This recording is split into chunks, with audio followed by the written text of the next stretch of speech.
Sasa hii ni niweka jelo ile. Hapo. Sasa inaweka nini? Hapo umeliwa hapo.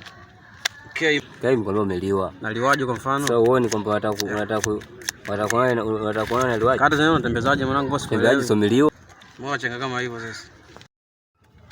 Ile bedi mwanangu ungefunga nini? Funga wapi mwanangu? Vipi wewe? Watu wanatuba nije kujilia sasa kama watu nyumbani mara kuswali mara hivi unaona mambo mengi sana sana unajua mazingira gani. Inawajao mwalimu. Niambie nini? Changamoto hapa.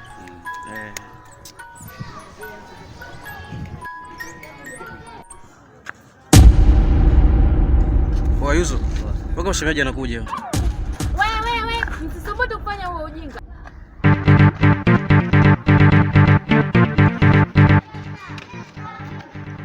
Hivi wewe mume wangu.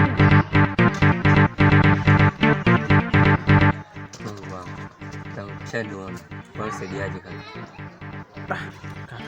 Sijajua lazima kusaidiaje. Ndio maana nasema mwangalia wanawake wa kuoa. Yaani unachunga kama mbuzi. Wewe acha tu kaka.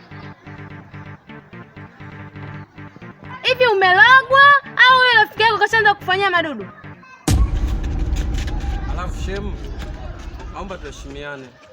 Tusivunjane heshima ndani ya huu mwezi wa Ramadhani. Kumbe unajua huu mwezi wa Ramadhani. Na mnavyofanya ujinga wenu. Alafu wewe, nisikilize kwa makini. Huenda una imani. Wewe si utaki kubadilika. Sasa mimi nitakubadilisha kwa imani ili uwe na urafiki na mume wangu. Alafu na wewe, kama uniheshimu mimi, uheshimu basi hata mwezi wa Ramadhani.